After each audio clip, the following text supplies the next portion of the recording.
Assalamualaikum warahmatullahi wabarakatuh. Salam sejahtera untuk kita semua. Yang terhormat kepada Bapak Ahmad Ismail SMSMA, selaku dosen mata pengampu wawasan sosial budaya maritim.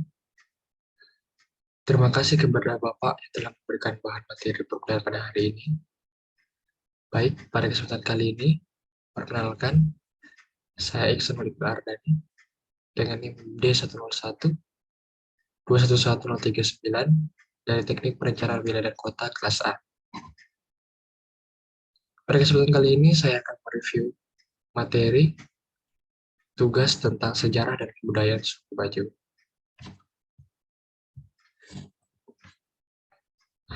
Poin pertama itu sejarah suku Bajo. Suku Bajo atau juga disebut suku Bajau dan suku Sama merupakan salah satu suku bangsa di Indonesia yang hidup nomaden di atas perairan laut. Mereka datang dari Kepulauan Sulu di Filipina Utara ratusan tahun lalu. Sebagian besar menuju ke Sabah dan berbagai wilayah di Indonesia, hingga ke Pulau Madagaskar. Nah, suku Bajo juga dapat ditemui di Malaysia, Brunei, dan Filipina. Di Indonesia, suku Bajo itu tinggal di Kalimantan Timur, Berau dan Bontang, Kalimantan Selatan, Kota Baru, Sulawesi Selatan, Selayar, Sulawesi Tenggara, Nusa Tenggara Barat, Nusa Tenggara Timur di Boleng, Seraya, Komodo Longos, Sumeneb, dan wilayah Indonesia Timur lain. Suku Bajo mendapatkan julukan Sinomads, artinya adalah hidup di laut, dan tidak menetap di suatu tempat. Bagi suku Bajo, laut menjadi andalan satu-satunya, karena dari mulai hidup, tempat tinggal, hingga mencari kehidupan di lokasinya dengan berinteraksi dengan laut. Suku Bajo yang tinggal di daratan pun tak jauh-jauh dari laut. Laut merupakan pekerjaan yang dijalani hampir seluruh masyarakat suku Bajo. Awalnya, mereka menggunakan cara apa saja untuk mendapatkan ikan, mulai dari bom hingga racun. Dahulu nelayan suku Bajo bekerja dengan bos Filipina menggunakan bom untuk menangkap ikan. Mereka diajarkan bagaimana cara merakit dan menggunakan bom yang digunakan untuk menangkap ikan. Hingga akhirnya mereka pun lebih memilih untuk bekerja sendiri karena penghasilan tidak seberapa dengan risiko. Nah, suku Bajo ini sebagian besar dikenal dengan juga tidak lagi dikenal dengan nomaden, di mana mereka hidup menetap di pesisir pantai dengan hunian sederhana yang layak ditempati dan meninggalkan animisme atau dinamisme. Nah, dengan bermodalkan perahu kuno, tanpa berlatar belakang arah modern untuk perjalanan, mereka suku Bajo ini hanya mengandalkan posisi bintang.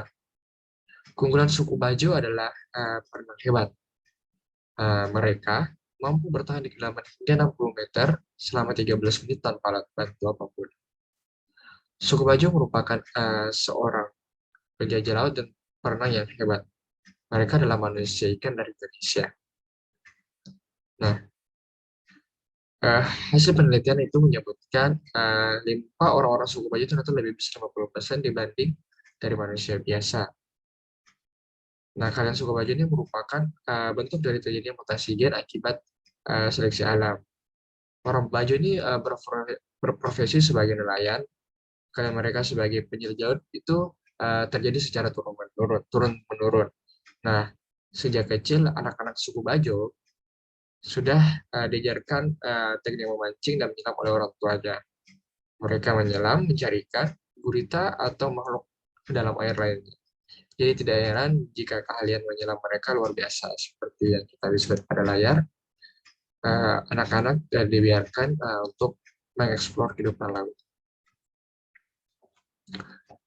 Selanjutnya, kebudayaan suku Bajo. Nah, budaya yang diakini suku Bajo ini mencakup berbagai aturan digeserkan dari pengalaman dan spiritualitas mereka dengan kehidupan mereka yang bergantung sepenuhnya pada alam. Sebagai masyarakat pesisir, suku Bajo memiliki karakter yang keras, tegas, dan terbuka. Nah, suku Bajo itu memiliki sistem etika dan budaya sendiri. Masyarakat yang hidup di tengah laut, jauh dari data aktivitas karenanya berhubungan dengan air laut. Suku Bajo dimekarkan menjadi sebuah desa dikarenakan dua alasan dasar, yakni masalah minimnya pendidikan, kesehatan, dan kemiskinan. Artinya, pendidikan rendah di suku Bajo disebabkan oleh faktor kemiskinan. Potret sosial dan budaya kehidupan masyarakat suku Bajo sangat unik. Nah, yang pertama, mereka berinteraksi di atas laut. Rumah-rumah ini pun ditopang di dasar laut. Nah, aktivitas keseharian yang dilakukan oleh masyarakat suku Bajo ini terbilang sederhana, berbagai alat yang dipakai untuk memenuhi kebutuhan hidupnya selama ini. Nah, kedua, stratifikasi yang ada di wilayah suku Bajo adalah berdasarkan para keturunan dari nenek moyang ini Lolo atau bangsawan, Punggawa, dan saat baru ada Presiden Bajo. Nah, stratifikasi sudah dapat dilihat dari banyak mahar yang dibayar ketika menikah masyarakat suku Bajus, menggambarkan budaya dari berbagai aspek hidupnya, misalnya pelaksanaan mata pencaharian, adat istiadat dan kepercayaan, mendidik anak di mana orang tua lebih mendorong anak ke budaya laut, cara berbicara menggunakan bahasa Bajo dan kalidupa dan aktivis lain. Poin yang ketiga, berdasarkan sejarahnya, suku Bajo awalnya tinggal di atas perahu, di mana segala aktivitas dilakukan di atas perahu. Namun di lokasi penelitian ini tidak menemukan hal tersebut. Nah, rumah suku Bajo ini terbuat dari kayu yang tiap penyangganya ditanam di laut, serta masih banyak menggunakan atap. Keempat, terkait agama dan sistem kepercayaan Janur, suku Bajo ini dikenal dengan kebudayaan yang masih sangat sederhana, serta berada di wilayah gugusan pulau kecil, dan dilatar belakangi oleh minimnya pendidikan, bahkan dapat dikatakan dominan, tidak berpendidikan pula, sehingga masih banyak hal yang secara turun-menurun tetap dijaga dan dilestarikan. Nah, masyarakat suku Bajus ini seluruhnya menganut agama Islam, namun mereka belum sepenuhnya melepaskan adat dan tradisi yang telah diturunkan oleh moyang mereka. Adat dan kepercayaan suku Bajo tidak jauh dari laut, karena kehidupan mereka juga di atas laut. Berbagai ritual dilakukan mulai dari kelahiran, perkawinan, penyembuhan penyakit, bahkan sunat yang diwajibkan dalam hukum semput erat kaitannya dengan laut. Berbagai ritual dilakukan suku Bajo ini dilakukan dipimpin oleh seorang dukun atau disebut dengan sandro.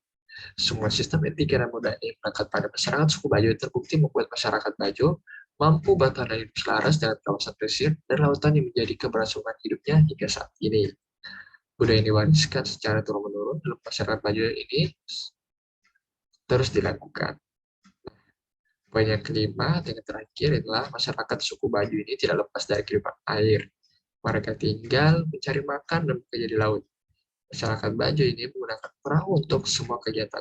Baginya, kapal lebih dari sekedar alat transportasi. Baik, sekian dan terima kasih. Itulah penyampaian review tugas materi tentang suku Bajo kali ini.